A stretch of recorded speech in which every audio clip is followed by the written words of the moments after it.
Isn't it wild to think that one of the worst catastrophes in human history happened at the same time as what we call a golden age of literature?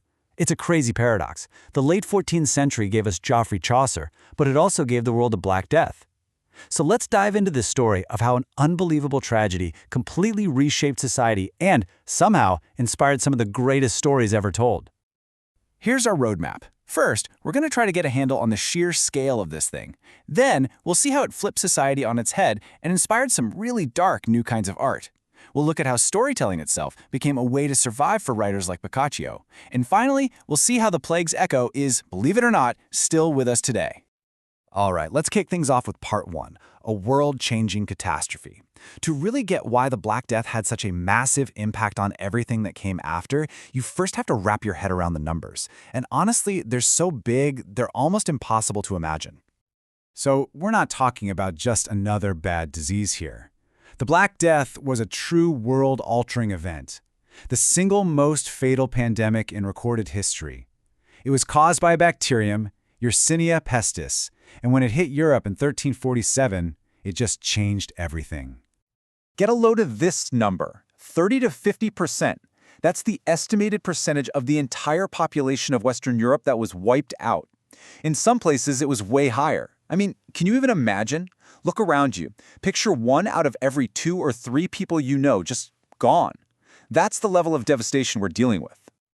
And if we zoom out to the bigger picture, the total death toll across Eurasia and North Africa is just mind-boggling. Somewhere between 75 and 200 million people. This wasn't just a European crisis. It was a threat to civilization itself. In fact, recent research has completely changed how we see it. We tend to focus on Europe, but the Black Death was a truly global pandemic. By the year 1500, it had hit nearly half of the inhabited world. Only the Americas and Australia were spared.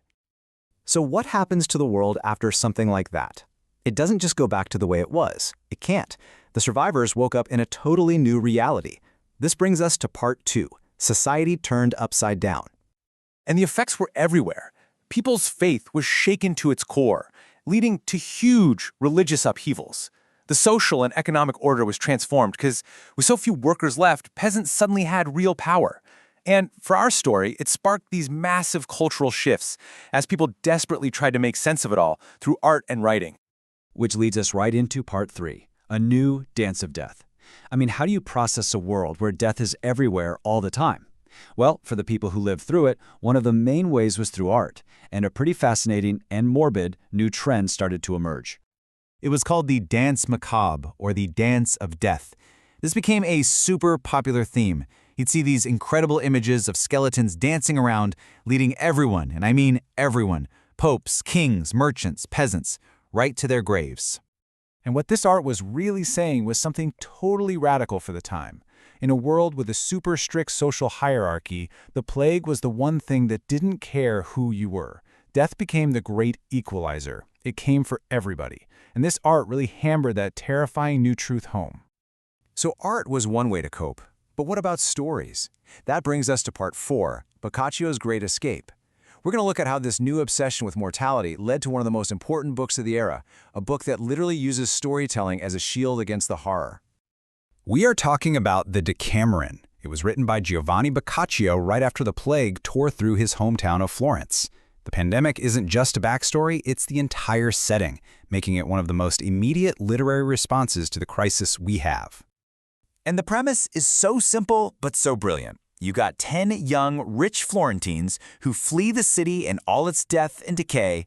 They hide out in a fancy villa in the countryside. And to keep their minds off the apocalypse happening right outside their door, they decide to tell stories. 100 of them. Storytelling literally becomes their survival mechanism. Now here's why this is such a huge deal for literature. This whole structure, a bunch of different tales told by a group of people inside a bigger story, was a game changer. It became the direct blueprint for another giant of English literature you've definitely heard of, Geoffrey Chaucer, and his masterpiece, The Canterbury Tales. Okay, and for our final section, we're going to explore the plague's enduring echo. This is where a 700-year-old book suddenly becomes shockingly relevant to you and me. Let's see how our own recent past can totally change how we read something from so long ago. For centuries, literary critics were kind of puzzled by the ending of the Decameron. After spending 10 days telling stories in their safe little bubble, the friends just decide to go back to Florence, where the plague is still killing people. It always seemed like a really weak, unbelievable ending. I mean, why would they ever do that? But then, 2020 happened, and suddenly, that ending started to make a whole new kind of sense. The author of our source material, writing during the COVID-19 pandemic, had this light bulb moment. What if it wasn't just a bad plot twist? What if it was the 14th century version of social distancing fatigue? They were just done with their quarantine. And this quote just nails it. Quote, "Our understanding of the literature of the past is filtered through our lived experience in the present. Our own lives act like a lens. And sometimes, like with COVID and the Decameron, that lens doesn't distort the past. It brings it into sharper focus. It's an incredible reminder that the past is never really past."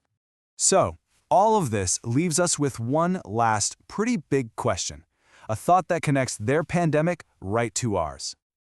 The Black Death gave us the Danse Macabre, the Decameron. It forced an entire generation to wrestle with death and create something new and lasting out of it.